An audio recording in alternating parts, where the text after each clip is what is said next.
চলছে ভারত পাকিস্তান যুদ্ধ। পাল্টাপাল্টি মিসাইল হামলায় উত্তপ্ত দুদেশের সীমান্ত।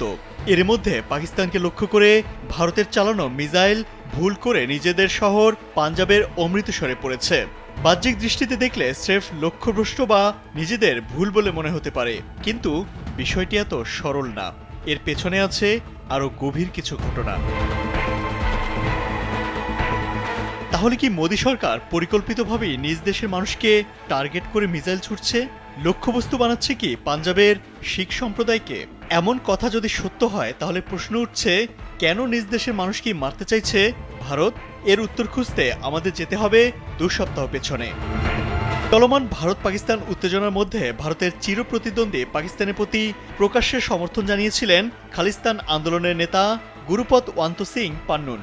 স্বাধীন শিখ রাষ্ট্র প্রতিষ্ঠার দাবিতে দীর্ঘদিন ধরে সংগ্রাম করে আসা এই নেতা এক বিবৃতিতে তখন জানিয়েছিলেন, 2 কোটি শিখ সম্প্রদায় পাকিস্তানের পাশে দৃঢ়ভাবে দাঁড়িয়ে আছে এবং ভারতীয় সেনাবাহিনীকে পাঞ্জাবের ভেতর দিয়ে পাকিস্তানের দিকে সামরিক অভিযান চালাতে দেয়া হবে না।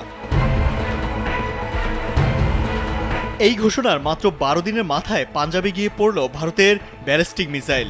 এ নিয়ে পাকিস্তানের ডিজিএফআই এর মহাপরিচালক লেফটেন্যান্ট জেনারেল আহমেদ শরীফ চৌধুরী দাবি করেন, শুক্রবার মধ্যরাতে 6টি ব্যালিস্টিক মিসাইল ছোড়ে ভারত।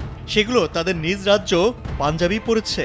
ভারত ইচ্ছাকৃতভাবে শিখ সম্প্রদায়ের উপর মিসাইল ছুড়েছে বলেও দাবি করেন পাকিস্তানের এই সেনা কর্মকর্তা। লেফটেন্যান্ট জেনারেল আহমেদ শরীফ চৌধুরী আরও বলেন, ভারত পাঞ্জাবের ঝালান্দার বিভাগের উধমপুর থেকে ব্যালিস্টিক মিসাইলগুলো ছোড়ে, যার মধ্যে একটি উধমপুরই আঘাত হানে, আর বাকি 5টি তারা ফেলে পাঞ্জাবেরই অমৃতসরে। পাকিস্তানি এই সেনা কর্মকর্তার অভিযোগ, নিজ দেশের শিখ সম্প্রদায়ের মানুষকে লক্ষ্য করে মিসাইলগুলো ছুড়েছে ভারতীয় বাহিনী।